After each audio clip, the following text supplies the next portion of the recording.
Welcome to Health for Life, your trusted source for health and wellness insights, proudly presented by Vitruvian Health, the comprehensive healthcare system serving Northwest Georgia and Southern Tennessee with leading entities like Hamilton Medical Center and Bradley Medical Center. We're dedicated to keeping our communities healthy and thriving. Welcome to Health for Life. Today we're talking with Dr. Lisa Duhaime, board-certified medical oncologist at Peeples Cancer Institute at Hamilton Medical Center in Dalton. Dr. Duhaime, thank you for being here. Thank you. I'm glad to be here. Dr. Duhaime, when somebody says breast cancer, many people assume it's like a single disease. What do you tell people about the types of breast cancer? Breast cancer is actually a big word, and there's several different types of breast cancers. I divide it into two major types, invasive ductal and invasive lobular carcinoma. After that, the more important thing is not just those two types, but we look at 4 different factors that help us to determine what type of breast cancer you have. There's estrogen receptors, progesterone receptors, HER2/neu receptors, and the Ki-67 score. The estrogen and progesterone receptors are usually good markers. If you're positive for those put you into a good risk category. HER2/neu, if you're positive for HER2/neu, that's indicative of a more aggressive type of breast cancer that has different types of treatment options than if you were an estrogen-positive breast cancer. The third type of breast cancer would be triple negative, where your breast cancer doesn't express any of those 3 types of markers. And in that case, you have the most aggressive type of breast cancer, which then again gives you a different type of treatment than the other 2. The Ki-67 score is more a marker of how fast your cancer is growing. So some people with estrogen-positive breast cancers can have a more aggressive breast cancer than another person with an estrogen type of breast cancer just based on the Ki-67 score. So essentially, we're already looking at 4 different types of breast cancers. Low-grade or slow-growing ER-positive breast cancer, a faster-growing ER-positive breast cancer, a HER2/neu positive breast cancer, or a triple-negative. So based on the type of breast cancer, that's how we determine treatment more so than even the invasive ductal or the invasive lobular. So just starting with the most common, which I'm reading here, it's invasive ductal carcinoma? That's correct. That is the most common. Okay. That, once again, doesn't help us determine it as much as invasive lobular versus invasive ductal because we can use the same type of treatments for both of those. Although invasive ductal is the most common type, and it's the type that we're most likely to pick up on mammograms. Okay. Whereas invasive lobular is the lesser of the 2 types of breast cancers that tends to almost always be estrogen positive, but one of my famous sayings is cancer doesn't read our textbook. I've seen everything. So you can have invasive lobular that isn't estrogen positive, but in the overall scheme of things, invasive lobular tends to almost always be estrogen positive, where invasive ductal is the type of breast cancer that you can get the HER2/neu positive breast cancers and the triple negatives, where invasive lobular, I've seen them, but it's not as likely. The other problem with invasive lobular over invasive ductal is with the mammograms we use to screen patients for breast cancer, they will pick up invasive ductal more so than invasive lobular. Invasive lobular cancers are more commonly not seen on mammograms because they kind of grow in a fluffiness. And so when you're going for a mammogram, mammograms can pick up a density or calcifications, which is not as common to see in invasive lobular. So I use a rough estimate that 80% of breast cancers can get picked up by mammogram. And that's why we use it to screen women for breast cancer, because overall, mammograms are a rather cheap screening technique, but it can pick up 80% of breast cancers, and it can pick it up at a very early stage. Therefore, people don't need aggressive treatment if we pick it up early. But in that 20% that mammograms won't pick up, most of those will be invasive lobular.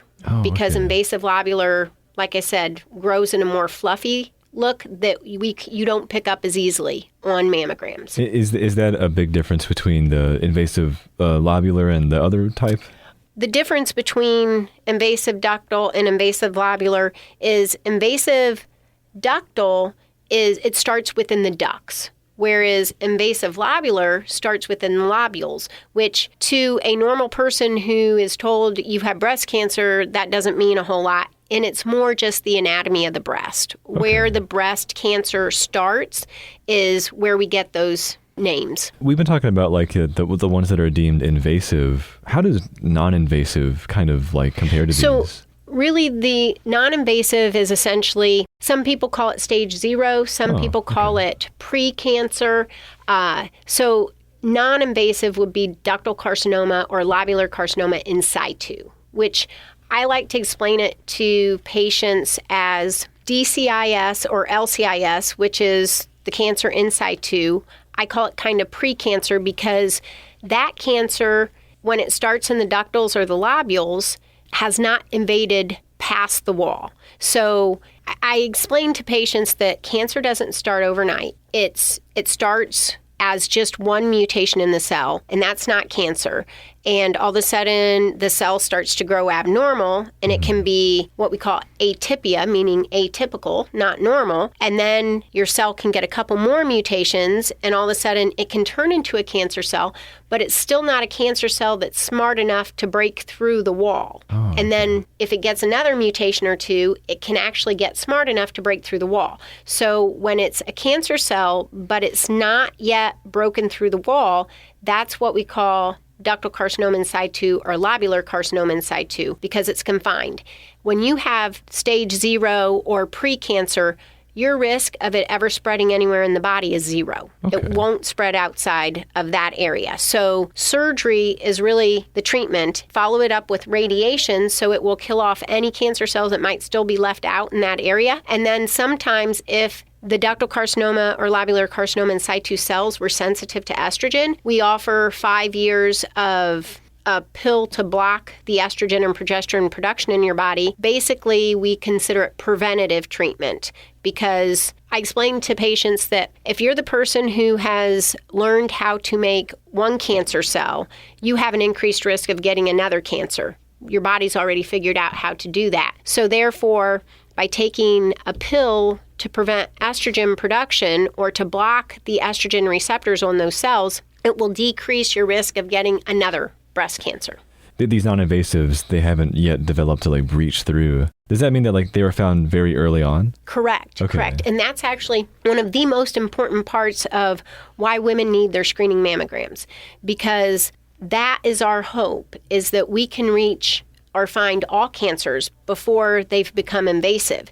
And the way to do that is to keep up with your screening mammograms, because normally, especially the most common breast cancers are the estrogen-positive breast cancers. And those cancers overall tend to be the slowest growing. As I said, breast cancer doesn't happen overnight. It's actually a very slow process a lot of times. So if we do our mammograms every year, we're hoping to catch it before it even hits to the invasive stage. But even if it does become invasive, if we can catch it when it's only a couple millimeters or a centimeter, the chance of it being curable is much better. So that's why we do the mammograms. Yeah, well, and that's why every woman should keep up with her mammograms. Yeah, to catch that stuff early. And we catch it usually before people can even feel it themselves. Well, good. So normally the types of breast cancers that mammograms aren't as helpful with are the HER2 positive and the triple negatives. And those tend to be the cancers that are the most aggressive and fast growing. And that's why a lot of times I'll see a patient who they're keeping up with their mammograms, and they had a mammogram 6 months ago and it was completely normal. And all of a sudden they're showing up at their doctor's office complaining that they feel a lump in their breast and it's the size of a walnut. We biopsy it and it's one of the more aggressive cancers. Those are the cancers that mammograms won't necessarily catch early. How do you go about planning treatment and like determining like what people need? Which you pretty much answered it. Well, actually, It's not easy. And like you said, every person is different because, once again, I may have someone who has an estrogen-positive tumor, and the next person I meet may have an estrogen-positive tumor. But if their oncotype score is high on the one person and low on the other person, that person who's low doesn't get chemo. The person who's high, we're going to recommend chemo to. The other thing that will determine it, especially if they're HER2 new or triple negative, is the size of the tumor. And so when it's not estrogen positive, the oncotype test and the mammoprint test does not help these patients to help us to determine what the treatment is. Usually, if you are a HER2 new positive breast cancer, you're going to need treatment. But we have special treatment that only works in HER2 new positive breast cancers. And if you're triple negative, once again, those tests like oncotype and mammoprint are not going to help. And normally, most triple negatives, we recommend treatment of some kind. If someone approaches us for the first time with a new diagnosis of breast cancer with HER2 new or triple negative, one of the more aggressive breast cancers, and they either have a positive lymph node at the time they're diagnosed or their tumor is greater than 2 centimeters, we normally now recommend giving chemotherapy to them before they go to surgery. And the reason is we were going to recommend treatment to them whether they get it before or after surgery. But by doing the treatment before they go to surgery, it can help give them a better surgical outcome. We're hoping that the chemo shrinks the tumor so that the surgeon doesn't have to take out as much tissue. And because not every person responds to chemotherapy the same way. Going back to no two breast cancers are the same. So I can give chemotherapy to two people who both have HER2 new breast cancer, and by the time they both go to surgery, one of them has what we call a complete response, where when the surgeon takes them to surgery and the pathologist looks at it, there's no cancer cells left. Whereas the next person will still have a centimeter left of breast cancer. So that helps us to better categorize who has a higher chance of the cancer coming back. Because if you get your treatment and then you go to surgery and there's no cancer cells left, you have the best chance that this chemo helped to cure you. And there's hopefully never going to be any cancer cells that come back anywhere. It is not a guarantee. Just like if you go through all that chemo and you go to surgery and you still have a little bit of cancer left, that does not tell you that cancer is going to come back. I have had lots of patients that still have a little bit of cancer left, and they're cured 20 years later. When it comes time for people to be sitting in the office, like being told what kind of cancer they have and what subtype they are there certain things that they should be listening for and asking about when it comes to that? I don't mind patients going to the internet, and I know they're going to, whether you tell them to or not. The big thing is, I encourage them to write down their questions. And if I get to meet them in time, I actually ask them not until we know exactly what we're dealing with their cancer, because I warn them that the majority of things that they will read while they're surfing the internet will not pertain to them. Yeah. And then their anxiety level is so much higher. They start to think the worst when the majority of women with breast cancer in 2025 will be cured.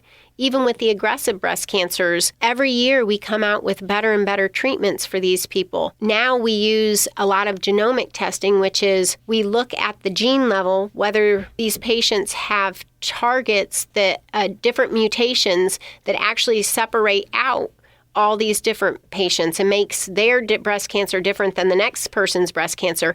And those mutations will a lot of times allow us to use different drugs that won't benefit another person. At this point in time, all of that information has to be taken into play with each person's treatment.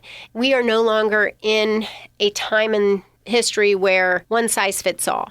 It is actually very much a tailored medicine type of treatment. It's a boutique medicine where your treatment is specific to only you. Well, I completely understand, and just thank you for joining us and just telling people a bit more about what they should understand about cancer. I appreciate it. To make an appointment at Peeples Cancer Institute at Hamilton Medical Center, call 844-PCI-HOPE. That's 844-PCI-HOPE. To make an appointment for a mammogram, You can call 706-272-6565, 706-272-6565. You can also learn more about Peeples Cancer Institute at vitruvianhealth.com/cancer. This program in no way seeks to diagnose or treat illness or to replace professional medical care. Please see your healthcare provider if you have a health problem. Thank you for listening to Health for Life, a presentation of Vitruvian Health, formerly Hamilton Healthcare System.